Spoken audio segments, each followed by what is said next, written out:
Hello, everybody, and welcome to Global Forum number 5, the COVID Crisis Lessons Learned, What Next?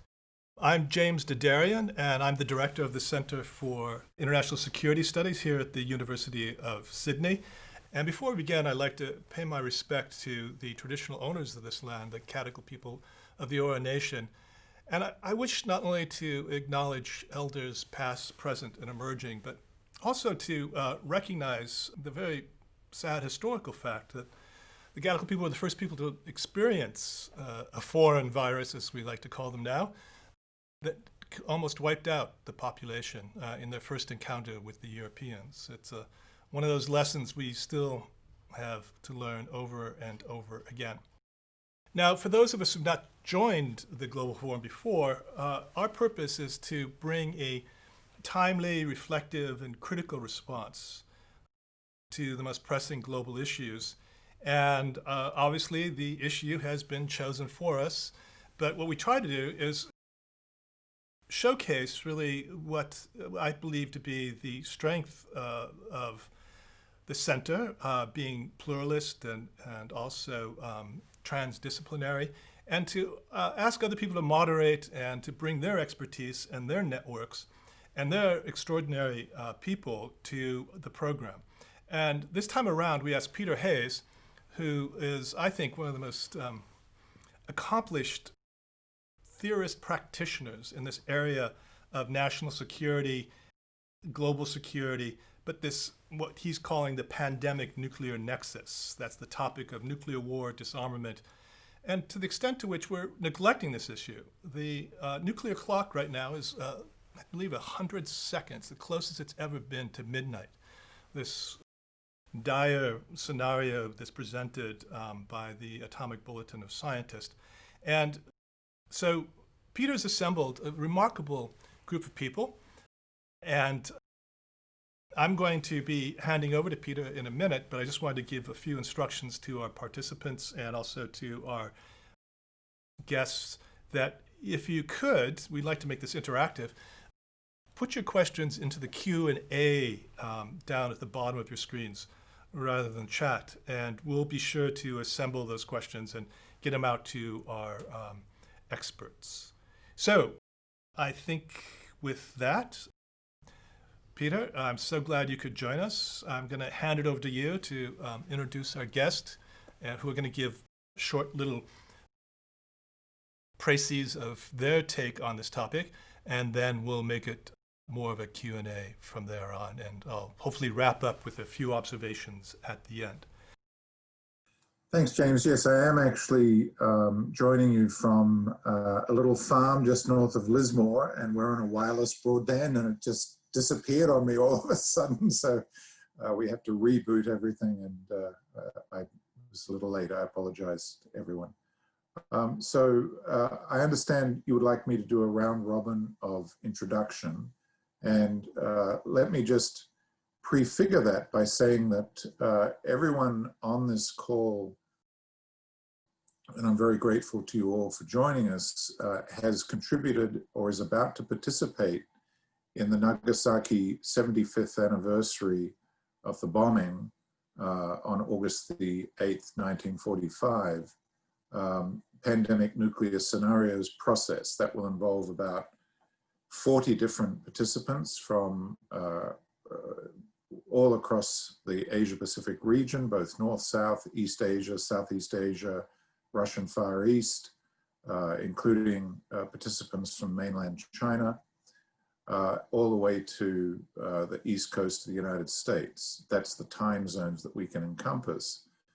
And that will include participants who range from what we call in the business of nuclear weapons, nuclear weaponeers from Omaha, Nebraska, who are responsible for the use of nuclear weapons and the various types of use that they have today, both threat and potentially actual nuclear bombing, all the way across to survivors, the hibakusha from Nagasaki itself. And politically, if you like, everything in between that spectrum. So it's a truly extraordinary group. And as part of that process, we commissioned a number of specialists in different dimensions of the pandemic-nuclear nexus, 4 of whom have joined us today to give us deeper insights in preparation for the participatory process involving the 40 participants, to give them deeper insight into very specific issues. So let me sort of go left in a sort of clockwise direction, starting on my Zoom, which starts with David Legg. David is a professor at La Trobe University who has specialized for many years in issues particularly relating to vaccine, the sort of political economy and institutional issues involved in an equitable and prompt distribution of vaccines globally, which is what we asked him and his co-author Sung Kim from Korea to write about. He's written a terrific paper on this that will be posted shortly on the websites of the Asia Pacific Leadership Network, the Research Center for the Abolition of Nuclear Weapons at Nagasaki University, and on the Nautilus Institute site. It also bounces, incidentally, for readers or listeners to the globalasia.org site, which is a scholarly magazine, but aimed at students in particular all across the region. Next, I'll go to Alan Beam, who has spent decades of his life working in the national security world in Canberra and internationally, but in more recent years has started to pay very close attention to the issue of climate change and other related issues from his perch now at the Australia Institute in Canberra. So thank you for joining us, Alan. And Alan has written a really profound and I think immensely important paper for those people who live in what we call not the nuclear weapons states, but the nuclear umbrella states. They are the states that perceive that they actually live with the protection of a nuclear umbrella extended by a nuclear weapon state, in particular the United States, but they're actually not the only state in history that extends nuclear deterrence or compellence or reassurance, depending on how you look at the effects of nuclear weapons. And I urge everyone, especially in Australia, to read this because this has very important implications for how we think about the US alliance, about our relationship with China, and in particular the role of US bases in Australia at Pine Gap and elsewhere. Next is Vivian Lin, and Vivian she'll have to correct me if I get this wrong, but Associate Dean of Public Health, is that right? The Public Health Department at Hong Kong University? Vivian, correct me. I'm actually Executive Associate Dean in the Faculty of Medicine. Sorry about that. But it's so wonderful to see Vivian because I haven't seen her for many years, but I first met Vivian when I was a poor and lowly PhD student at UC Berkeley, where she was studying in the public health department, and we've stayed in touch over many years. And it's really wonderful, pardon me, to have Vivian on board.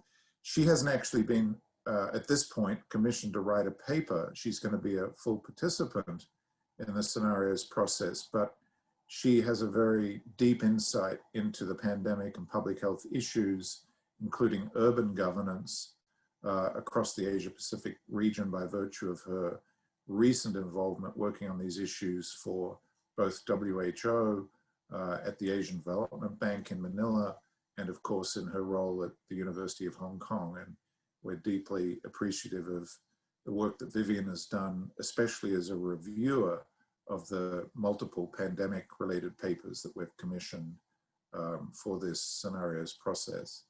And then finally, Lynn Eden, who is in California. I assume, Lynn, you're in Palo Alto, is that correct?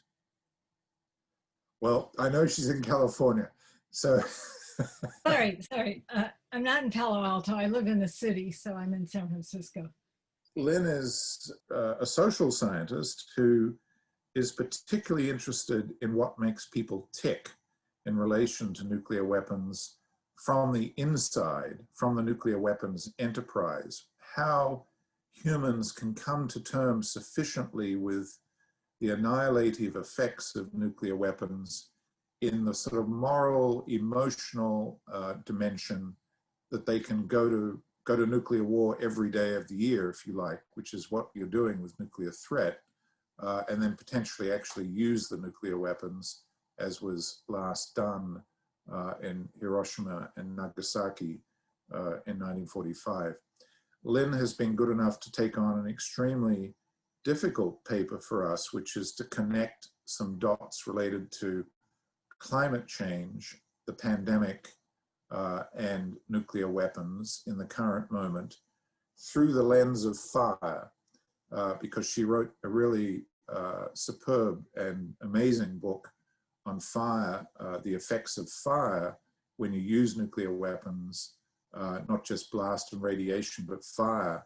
Firestorms turned out to be really one of the most devastating aspects of nuclear attack, and is little known, even amongst policymakers, as one of the most critical dimensions of potential nuclear warfare.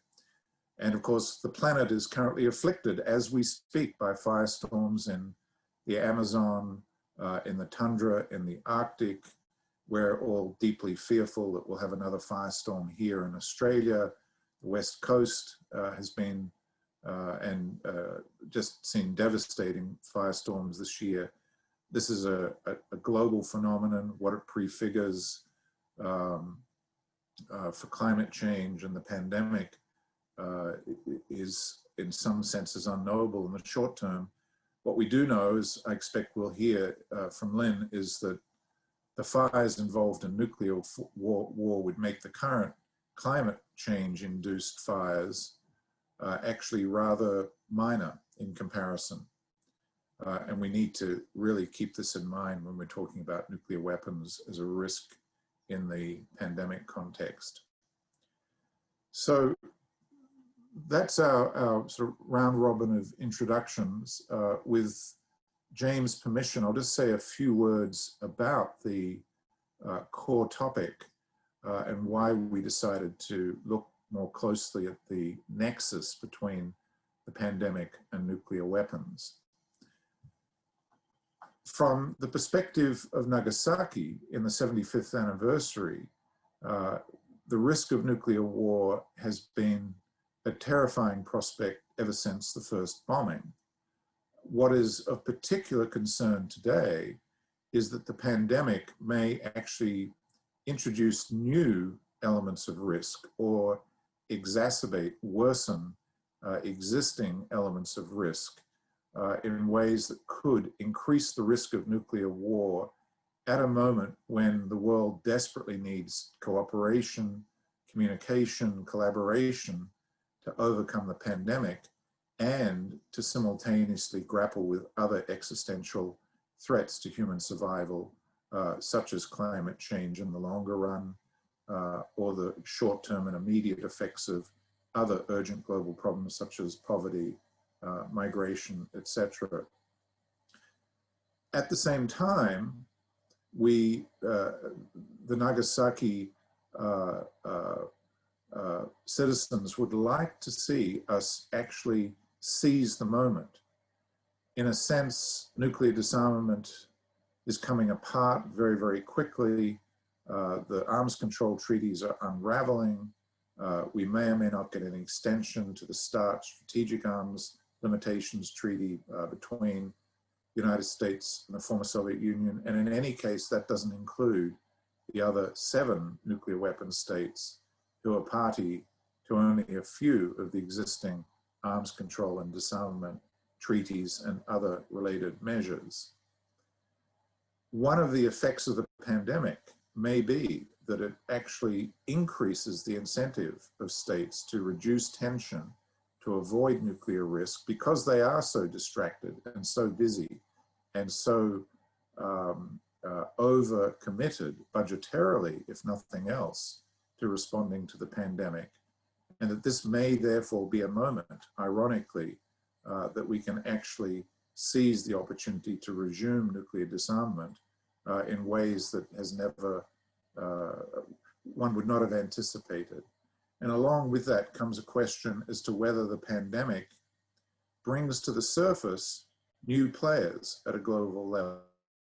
What we have learned from the pandemic is that large centralized states are as likely to fail as they are to succeed in responding to global threats to human survival like the pandemic. This is the first real test of our ability at a species level to cooperate. And it doesn't look good at all. And so the question is, who has stepped into the breach? Well, we know the answer to that. It's the first responders at many different levels and in many different dimensions. But in particular, provincial, state, and city level first responders and their leadership have stepped into that breach all over the world and have established their own networks, meshed networks of communication and cooperation, sharing of information, conducting surveillance. And the question is whether they will transpose that experience into other aspects of threat that cities face, one of which, of course, is the risk of nuclear war. So if we're going to create, for example, a surveillance system, an early warning system on pandemics where local scientists working with local authorities are cooperating globally, perhaps we need a more generic early warning function that might include a number of indicators that they could monitor of the risk of nuclear war being upon us, the disposition of nuclear forces, the behavior of political leaders, the state of conflict, etc., so that we could have a kind of global early warning system that cities actually play a role in. One thing we have learned, I think, from the pandemic is that the notion that we can respond to a nuclear war and deal with the humanitarian consequences, which would be orders of magnitude greater, possibly many orders of magnitude greater than the pandemic so far, and would happen potentially in a much faster time frame, is really a fantasy. But the fact is that it's the cities that would have to deal with those consequences of even a small nuclear war. So have cities increased their relative power compared to the states that actually control nuclear weapons and might use them is another key question. There are pretty obvious impacts of the pandemic on what is called nuclear stability, or the propensity of a nuclear armed state to use nuclear weapons first for whatever reason against another state or indeed against a non-state actor. And one of those most immediate effects that we all know about is that two of the supreme commanders, President Trump and of course in Britain, Boris Johnson, were actually infected by the coronavirus. In one case, completely incapacitated, transferred his powers to a second in command. In the case of Donald Trump, he kept his powers, and that's a worry because we are concerned about his mental health, given the effects of the medicines that he's on. But this raises a really important global issue for all 9 nuclear weapon states, which is command accountability, the decision-making process, who gets to sign off, and then what are the obligations of the soldiers and the civilians who are actually meant to implement nuclear strike orders that might be manifestly illegal under international law. What standards, what norms, what expectations should civil society and governments have of their leaders all around the world when they're about to order the mass annihilation of a city or another population. So these are the kinds of generic issues that the pandemic has raised. We've done less work thinking about the opposite direction of causality, which is how the lessons learned today under pandemic conditions to control risk of nuclear war might actually help us overcome some of the divisions and problems we're having with dealing with the pandemic. But in fact, the causality will be in both directions, and not just the nexus between nuclear war, nuclear weapons, and the pandemic. They're just two of maybe 300 or 400 global problems that are simultaneously in play today. Some of them mega problems that are really obvious, others less obvious, but still connected via a variety of pathways of causality and feedback. And so one of the hopes we have in the scenarios process is that we will draw on that collective wisdom to get insight into the rest of the problem terrain and the kind of shared solutions that might also be important in managing the nexus between nuclear war, nuclear weapons, and the pandemic. So on that cheerful note, I'm going to hand it back to James. James, are you there? Yes, I am indeed. We're going to right now go to Alan. Alan, if you would like to lead the way.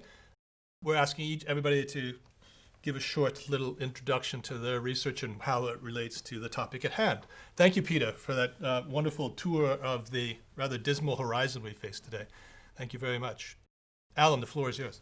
Okay, thanks very much, James. And Peter, thank you very much. You have unfolded the topic really very well. So I'm going to truncate my remarks because I don't want to recook the meal you've already provided us.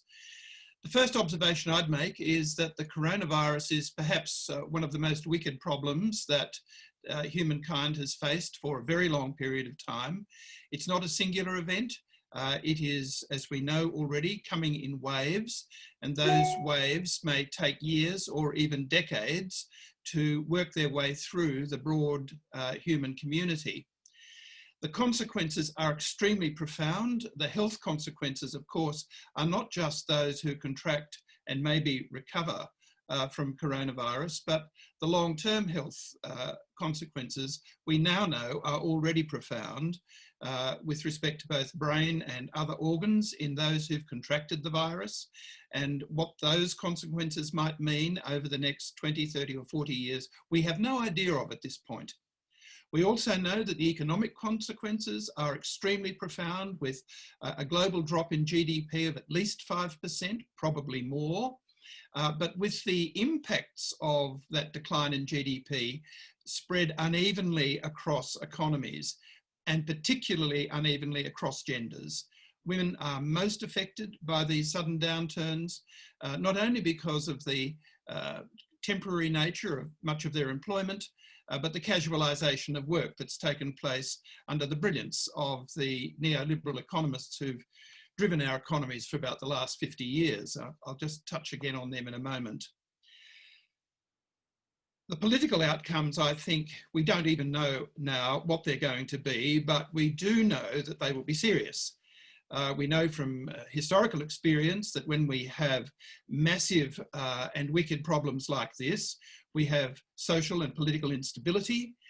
We have the reforming and redrawing of political boundaries, not only between left and right, but also between demographies, between age groups, between people living in different parts of countries, the difference between the north and south of England, for example, the divide between the east coast and west coast of the United States and the centre, and also the divisions in Australia between the big conurbations, of which we have 5, and the distribution of the population very thinly spread, virtually from Cairns to Hobart.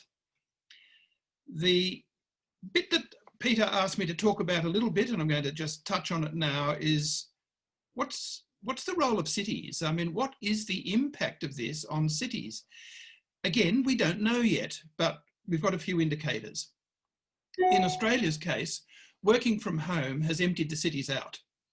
And it's very difficult to see that workforces will reconnect in workplaces in the way in which they did in 2019.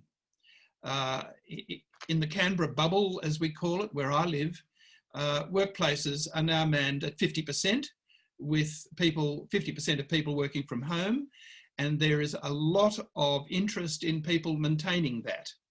That's had an interesting consequence already with respect to real estate.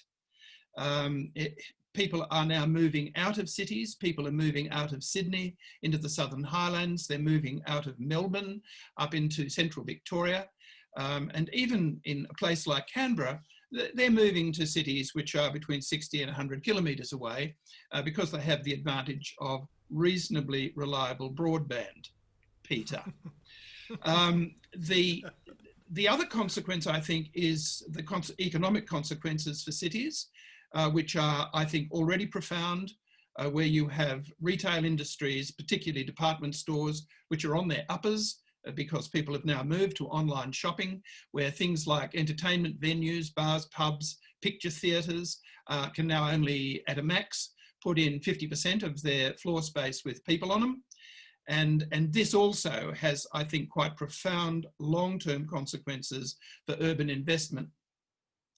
I don't think, though, it's necessarily all bad news. So if I may complete my opening remarks with something which is ever so slightly upbeat. Yeah, we're all pretty dazzled at the moment. We're frightened. We lack leadership. But we're remarkably resilient as a species. And I can see some of that resilience already in the way in which local communities are beginning to take control over their own futures and walking away from a dependence and a reliance and, I dare say, a trust on central governments to provide all of the things that they need. I will finish by saying that we have seen this drawn politically in both New Zealand and in Canberra just in the last 3 days. There was an election for the Canberra government just last Saturday, and the Australian Labor Party, which is a progressive party, was returned with the same number of candidates that it left with. The Liberal Party, the Conservatives, lost 2, but astonishingly, the Greens Party in Canberra went from 2 to 5. And we have seen exactly the same phenomenon in New Zealand, where Jacinda Ardern was returned with a majority, but with a very, very substantial swing to the Greens. Now, this is not insignificant in my view, because it does indicate that amongst younger voters, better educated voters, and voters who wish to take control of their own futures, people are now starting to use the ballot box to tackle these fundamental problems. And so I've taken a little bit of hope from that. Thank you all very much for listening to me.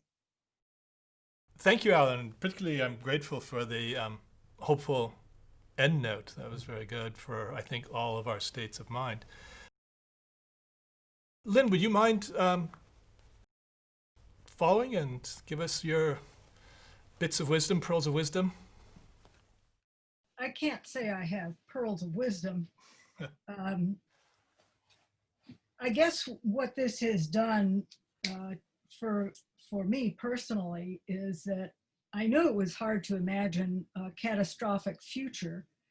I didn't realize that it could be so hard to imagine the present, let alone deal with it. There's an argument that you have to relate to images and news in small numbers. I'm not sure I would say that, but having it come close, my in-laws had to evacuate. Actually, 2 sets of them had to evacuate. The fires, I have at some distance, but I had to evacuate from a vacation. The fires were very hard to even understand, even seeing it. I hadn't seen anything like these pyrocumulus clouds. And then one day, the entire area, the sky was a kind of sickening orange, kind of yellow orange. And that really threw me. And I guess I'd have to say I learned a lot. I just didn't think I would ever see anything like that. I hadn't contemplated it. It was almost, it was astounding, and it was scary, and it was a kind of out-of-body experience. our politics right now in terms of COVID, let me say, no one I personally know has gotten COVID, with some exception of some very old people. And everyone I know personally has been extremely careful. I think, again, COVID would have, I mean, I know it's real, there's no doubt. I read about it all the time. I take all the precautions. I get furious when usually men walk down the street without their masks. But the neighborhood I'm in, people are pretty good, very, very good, actually. When I think of our national politics in this context, I almost don't know whether to laugh or to cry. I fervently hope that Biden wins. Trump is like a really bad movie. There's been, as you know, a complete collapse of national leadership. And for that to happen in the US, for the US not to be able to join with others to be smart about this, it's just almost unreal. What Alan said about prices has also happened here in San Francisco, although I think it will be very temporary. In New York, prices have already started to rise, but in terms of residences, there's been a 31% drop in price, which is absolutely unheard of. After the great earthquake, not so great. The earthquake of 1989, it had prices dropped 5 to 10%. And so this is really astounding. I think there will be a lot of commuting. I agree with you, Alan, of working at home. But I think there will also be heavy commuting. People aren't moving that far out. I think some will move in. There are great advantages to being in a city. We all know what it means to be isolated now in a way we didn't. So I think in terms of COVID, again, the local leadership has, in some places, is fantastic. The United States is completely varied from idiotic to very, very good. I guess in a way you could say within the U.S. there's a huge laboratory because the responses of local government and state government have varied so widely. I'm not going to tie what I'm saying in now to nuclear weapons. I'll do that more formally in a bit. Well, thank you. It's heartfelt and really offered us a window that we need to be reminded of into the sort of disparate effects, both across nation states, but also economic scales, but gender as well. Both of you have mentioned that, and we should also introduce race here. We had a global forum on how COVID can definitely infect anybody, but clearly the effects of it are very much affecting people in different ways. So thank you for that. David, if I could turn to you. Thanks very much, James, and thank you for the opportunity of joining this really interesting conversation. I found the question of nexus a little hard to get to grips with, and I felt it was more useful for me in the first instance, at least, to think about what is the category to which nuclear war, ecological sustainability, and the pandemic all belong. And so I've sort of focused my thinking around humanity's capacity for consensus building and for collective sensible decision making at the global level, and have been quite influenced in my thinking around this by an amazing book by Joe Camilleri in 2009 on worlds in transition, which gave me a lot of help. So in terms of thinking about humanity's capacity and what we've learned from COVID, I've focused on three ways of looking at it. One is about the institutions of global governance and their relations to power and what COVID tells us about that. One is about the streams of policy discourse, which flow through discussions of global health governance, what we can learn from that. And then finally is about the cultivation of solidarity, the cultural conditions for a stronger global solidarity. So taking first of all the institutional perspective, the pandemic has illustrated yet again the pressures to transform the institutional structures of global governance and global health governance from multilateralism to the multi-stakeholder public-private partnership model of governance. And this has happened particularly in COVID, with the marginalisation of WHO, the attacks on WHO, and the creation of a new amazing structure based on Bill Gates in particular, but a whole series of international multi-stakeholder agencies through what's called the COVID accelerator, looking at diagnostics, vaccines, medicines, and so forth. Multilateralism privileges countries, and countries can't always be trusted, but the multi-stakeholder governance model privileges corporate influence, imperial power, corporate influence peddling, philanthrocapitalism, particularly the role of Bill Gates in the present arrangements, and market extortion. Market extortion being the control over our politicians exercised by interest rates, stock prices, and so forth. The second, for my mind, multilateralism is a much better way of managing this particular crisis rather than imperial power. The role of imperial power is kind of illustrated by the role of the US and Europe, to a lesser extent others, in buying up all the medicines and vaccines which still don't work very well. The second sort of framing was about streams of policy discourse. And the pandemic has illustrated yet again, for my part, the deceptiveness of the discourse of securitization, at least in relation to health.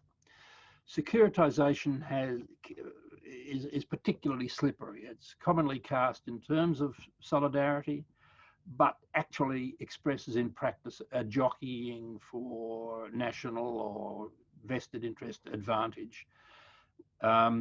A little bit like the security which we get from mutually assured destruction. It's not a very solid ground for planning humanity's future. The policy discourse of securitization in relation to COVID has a little bit of history. We go back to Ebola in 2014, after which there was a flurry of global discussion about so-called global health security, much of which had finger pointing at the global south for not having established the what were called then the core capacities to assure global health security. But that in the context, that particular community that uses those terms determined that the UK and the US were the best prepared for a new pandemic in the world, numbers 1 and 2. The sort of hubris of that judgment sort of points to problems with securitization when it is based on a kind of xenophobic, suspicious manoeuvring.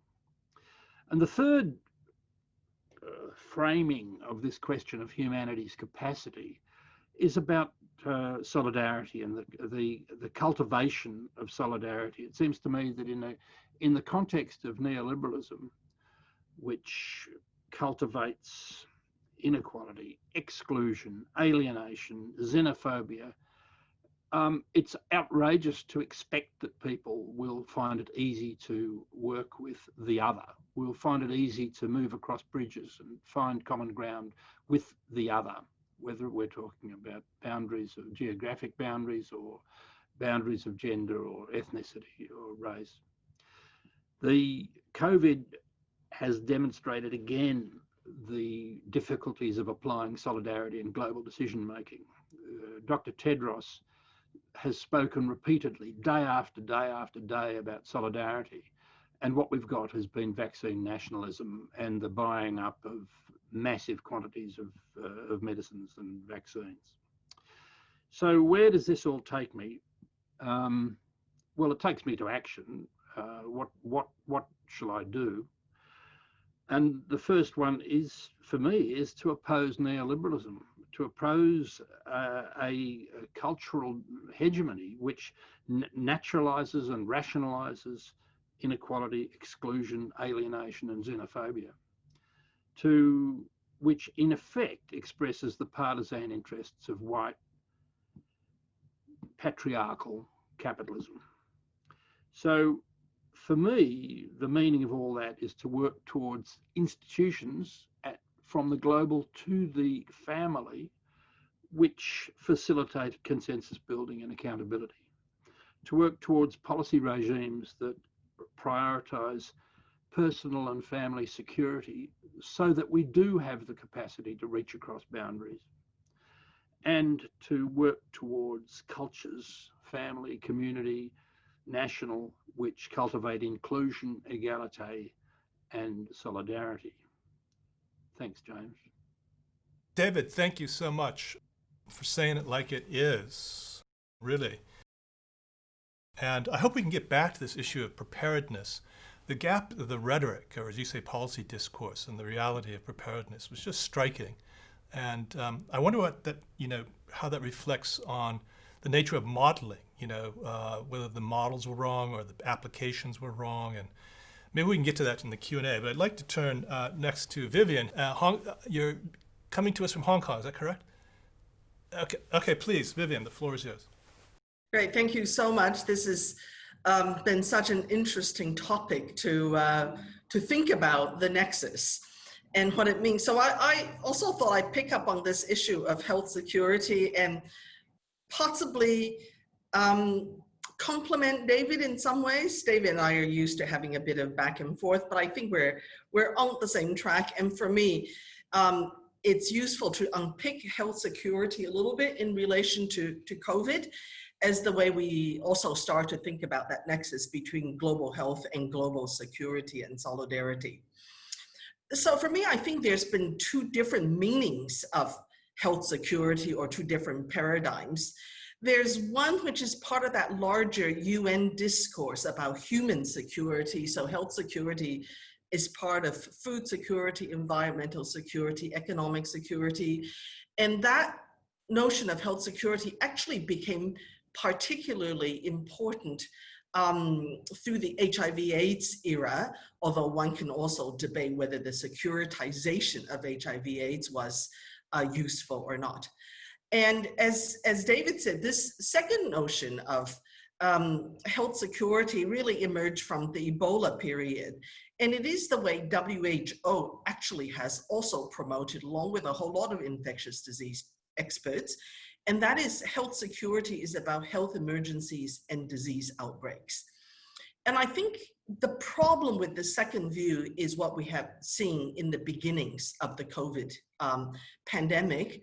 And that is, at the start, it was assumed that this was going to be an acute episode amenable to a command and control approach. And it was going to be a technical fix, and we will be done. And it assumed a random distribution of the spread. And we heard so much in the early days about viruses that have no passports, no boundaries. It also assumed that we can actually have a global and a regional surge capacity of people and supplies. And so that the high-income countries to help developing countries. So this is kind of a very traditional view in that global health emergencies view of the world. And of course, It was challenged in the first instance by the infodemics that were not predicted.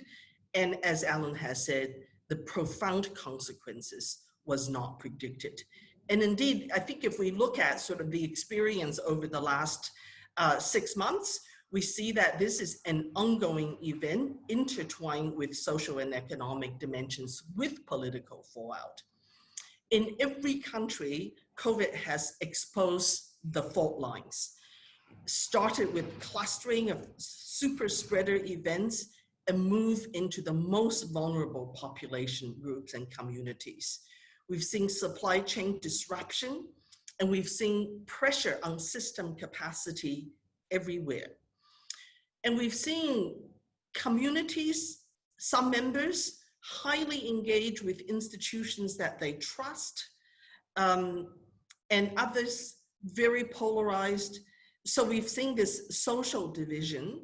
And as David said, despite all the urging of global solidarity, it's very fragile in the face of vaccine nationalism, not to mention border restrictions. And this is before we get to other geopolitical dimensions and governance issues. And in Hong Kong, what we saw over the last 12 months is the social unrest that morphed into a public health crisis, which morphed into a national security legislation, which then morphed into a highly politicized universal community testing scheme. So the politics and the health cannot be separated, because what we've seen in the last 12 months is really the combined result of, on the one hand, a pre-existing social and political polarization, on the other hand, underlying and deep conditions of inequities and economic insecurity. And that is now in the context of rivalry between US and China. And everyone is not only monitoring what will happen on November 3rd, I think it's the 3rd, but anticipating what the implications are. And this is a daily conversation in Hong Kong. So then I think if that's been the way the pandemic's managed through that particular definition of health security, we need to perhaps revisit the health security as part of a human security concept, but ensure that we do add the equity and solidarity as part of the conversation rather than a simple national securitization. And that we are building into health security not only a protection from disease and a healthy lifestyle, but the sense of trust, the sense of belonging, both within and across countries. And in many sense, I mean, from a public health viewpoint, the social epidemiology literature would very much support the importance of socioeconomic equity, the strengthening of social capital, social support, and sense of control. And we see the same barriers for health equity as we see in global solidarity, the rising social and economic inequality, a sense of the world being out of control, which lead to very entrenched emotional responses to everything often based on identity politics that are then reinforced by our social media bubbles and fueled by partisan political interest. So I think that's the challenge we have. And from a health viewpoint, to move towards health equity that is also at the center of health security, we do need universal health coverage across countries. We do need to build health literacy.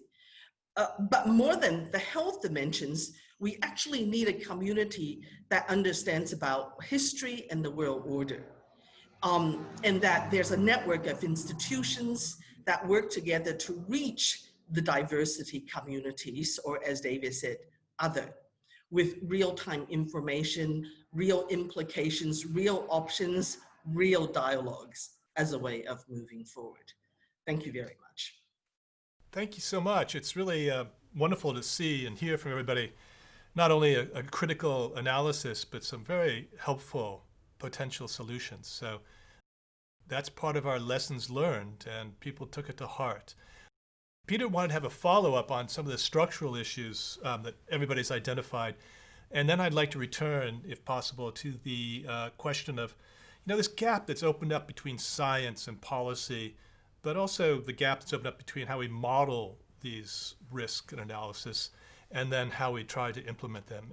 So I'd like to return to that. But Peter, I'm going to turn the floor over to you and just say to all, I guess, if I could possibly ask to stay around for a bit longer. We did start a bit late, so we'll run over.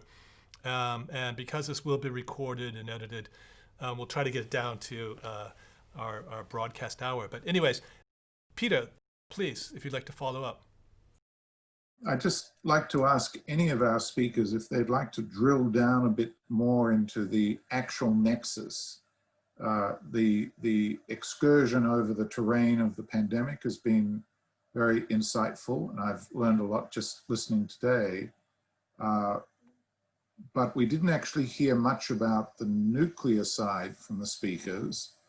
And for example, there's one very specific nexus, which is bioweapons. Obviously, the national security world sees an opportunity now in the pandemic in the sense that bioweapons are a new threat that they have to plan against, because in the early stages of a pandemic, it's very difficult to know in reality whether this might be a weaponized pathogen or if it in fact is a new pandemic. That's the argument that I'm hearing around national security circles. And of course, you can already see the companies lining up for their technology and research contracts to start doing this kind of biodefense work all around the world.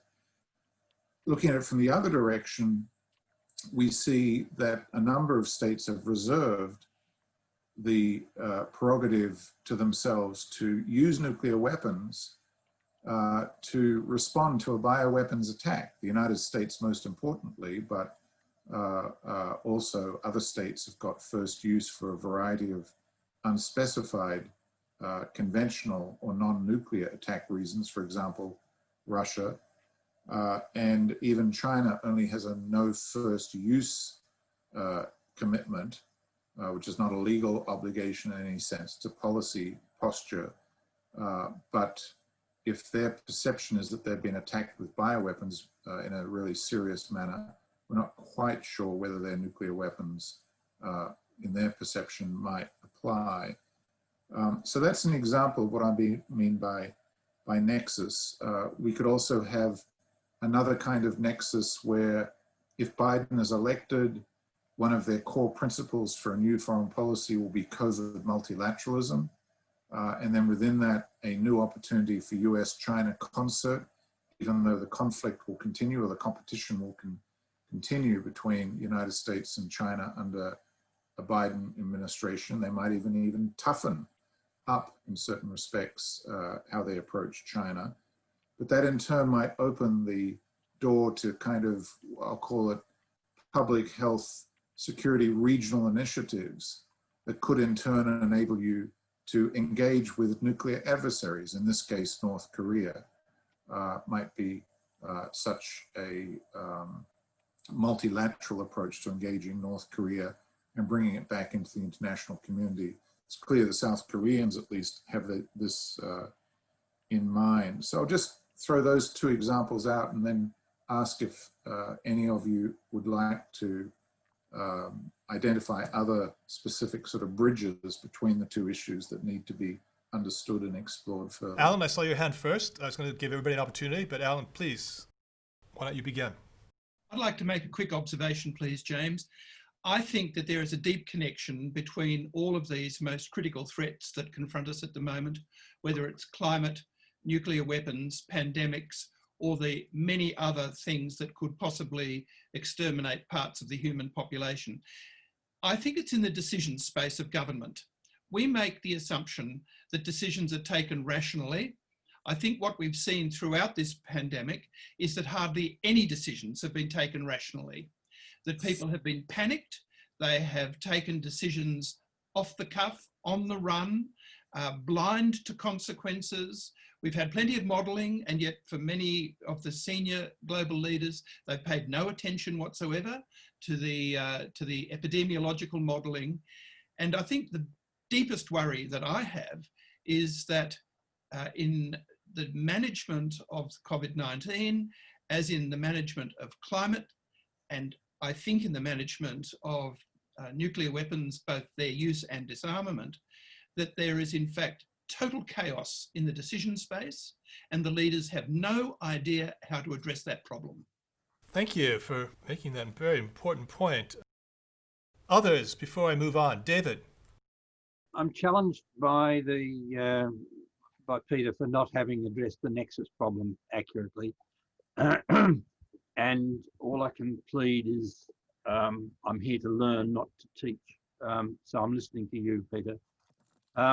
I would like to, however, suggest that these three global challenges that we're talking about, of the pandemic, the nuclear threat, and climate change, and I'd add to that ecological destabilization, biodiversity, and so forth, they all add up in terms of persuading, I hope, more and more people that a divided polity is not going to be a useful solution. That the kind of building of a culture which allows listening to the other and building consensus across boundaries is a must, and that with that goes the delegitimation of the whole neoliberal edifice. Yeah. Thank you. Would Lynn or Vivian would like to weigh in on this one, or? Just a brief comment. I suppose, without the pandemic, we probably had a spectrum of issues and diplomacy efforts which go from not political to very political. That's really simplifying it. So on the one hand, on the nuclear weapons, it's kind of absolutely political issues. On the other hand, public health often gets seen as really technical issues and not political. Climate change is somewhere in between, right? So then the question, I think, is, if we are wanting to think about the post-COVID building of solidarity and regional diplomacy, to what extent is public health a less political way of getting into a more highly politicized issue?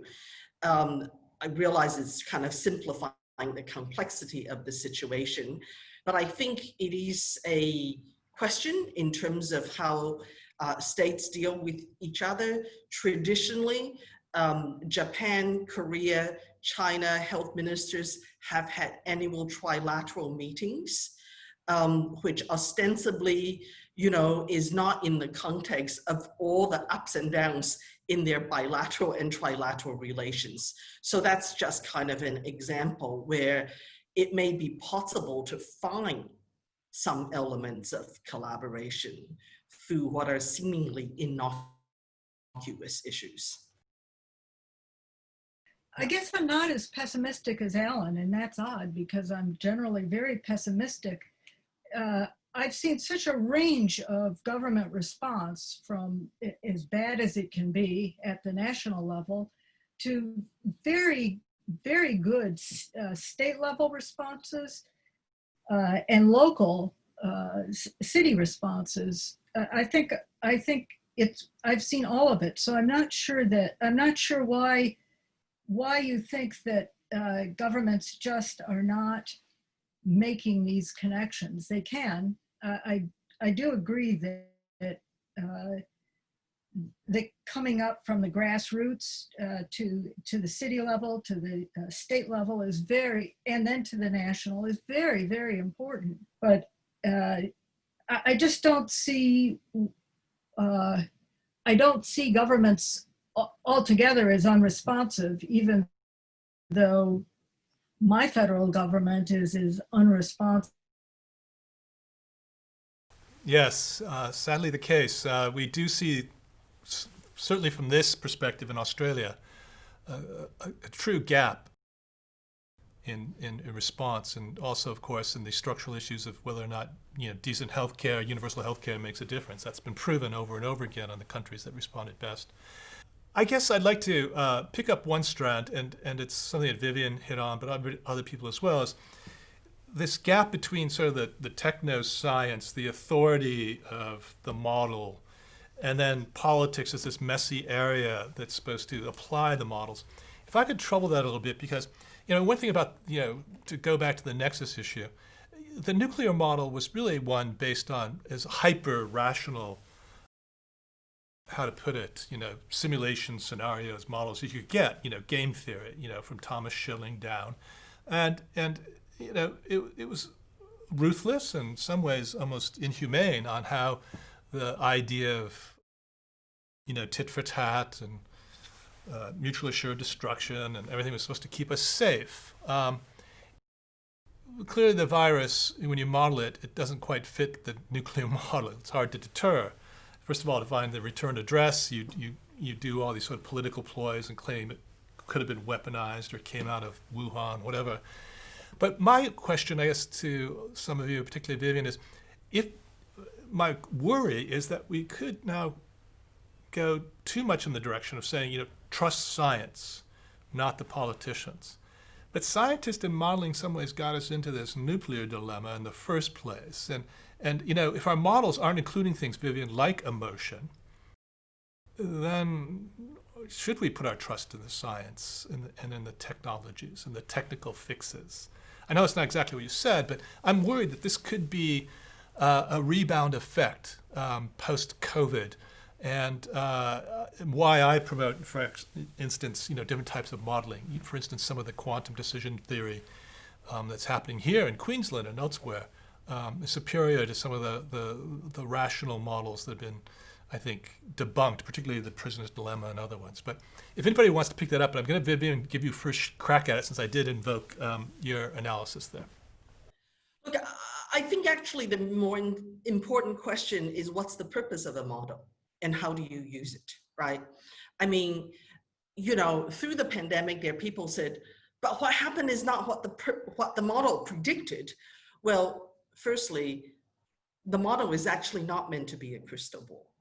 It's actually more of a decision aid. And it's often used for advocacy purposes. If you don't do A, B will happen. If you don't do C, D will happen, etc. So models are actually a basis for dialogue. And the question is who's actually at the table. And what we have seen with the COVID models is that the different models that are around have very different kinds of assumptions behind them. And so models can be politically commissioned. For all I know, the White House may have a model that just basically has all these assumptions that will support the election. And the question is, what number do you want as a result? So I think we have to be actually quite careful about the construction of models themselves and the people who are the modelers.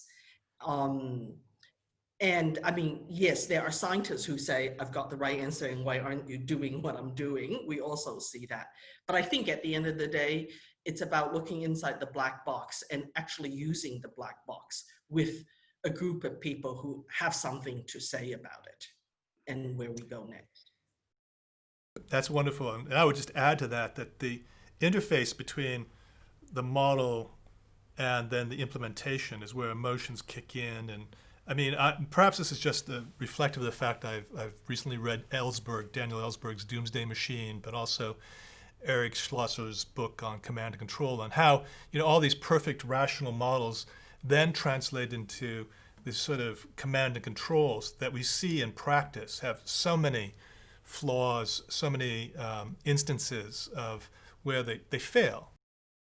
So particularly in complex systems, this is something that we always have to be aware of when dealing with these kind of securitized threats. I think we're coming close. If anybody has a last final word they'd like to add or The chat box has been very active. I thank you for all responding to the questions that have been thrown at you. Often some interesting and difficult ones.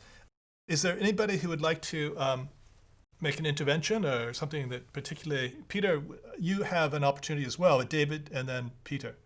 David, please. Just a quick one. In response to the modelling, the limits of modelling are clearly uncertainty.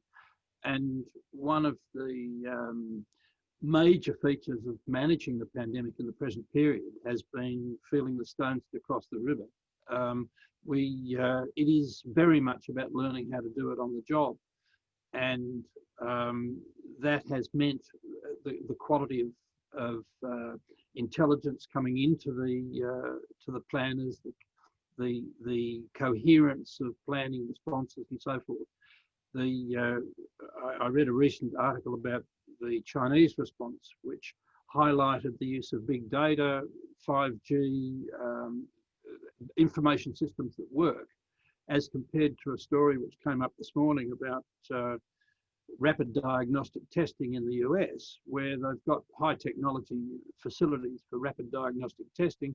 They don't have any capacity to aggregate the data. The data are getting lost. So you do your testing in schools and nobody knows who tested positive to follow your contact tracing. So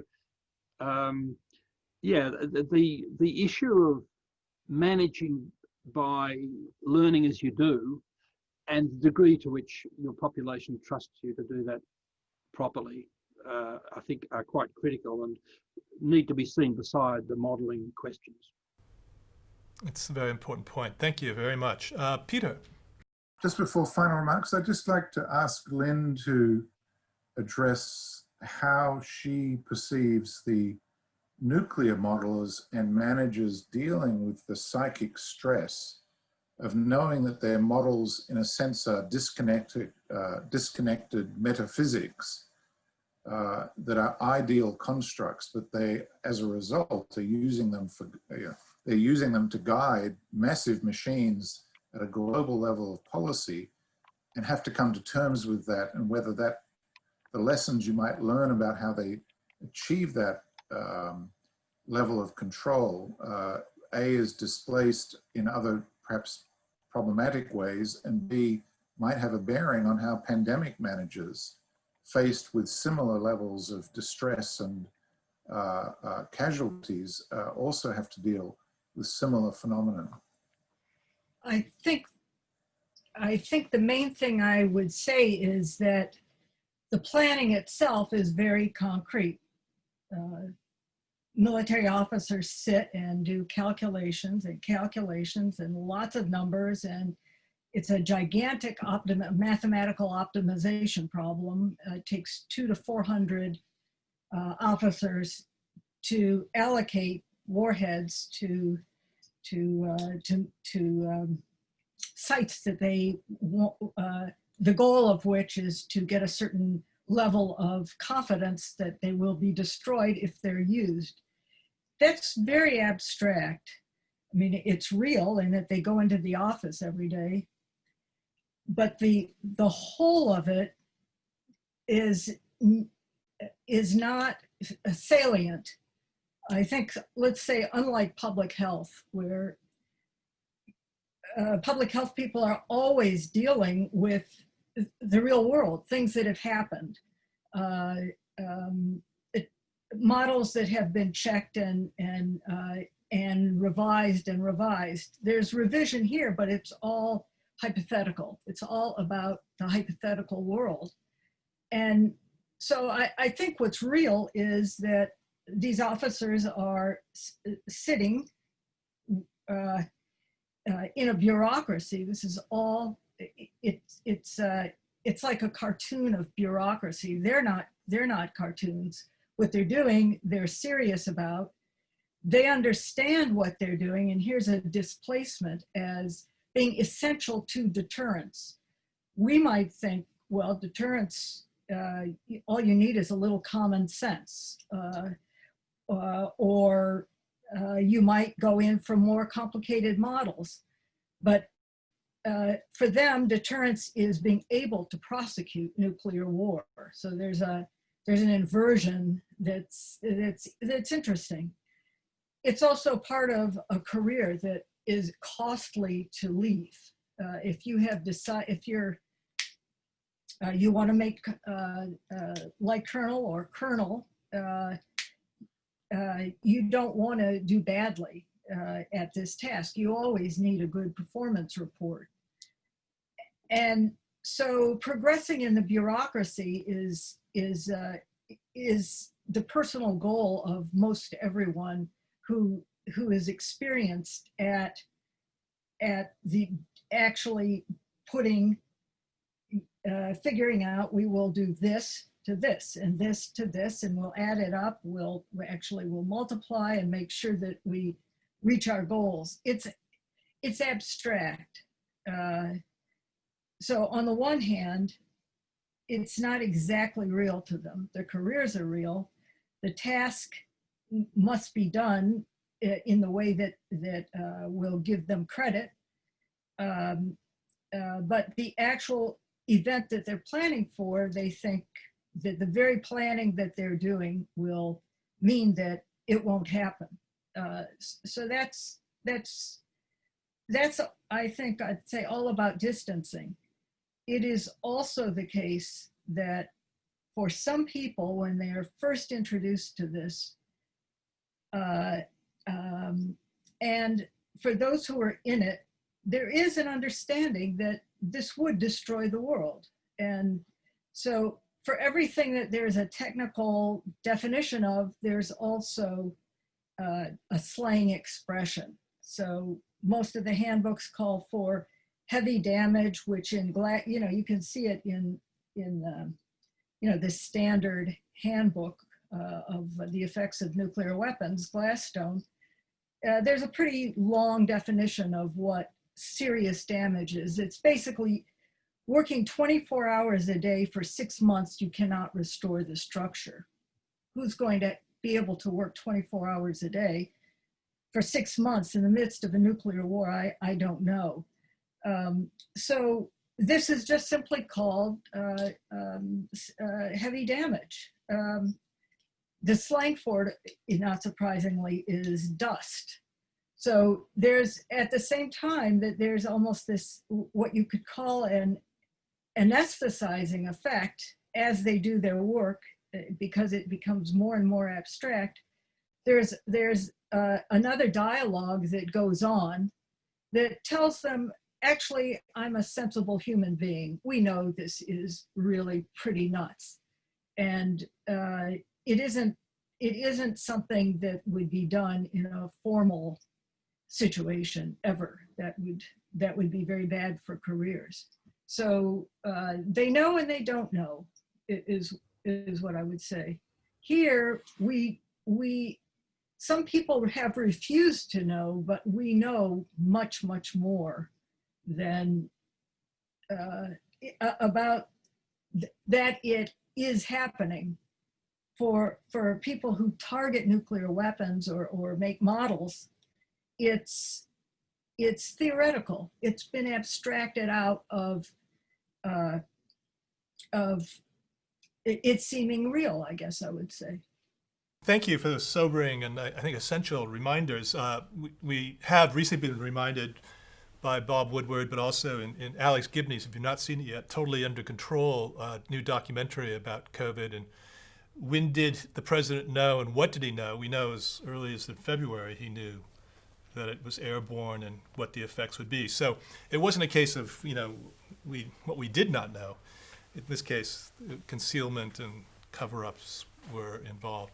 So I want to thank everyone for coming together on this important issue, particularly Peter, in making it happen, and to invite all our guests and participants to join us for our next global forum. We're going around the world and topics, and we have a very special one lined up next. Stay tuned to our website at the Center for International Security Studies at the University of Sydney. And if I could take this opportunity too to thank everybody who makes this happen.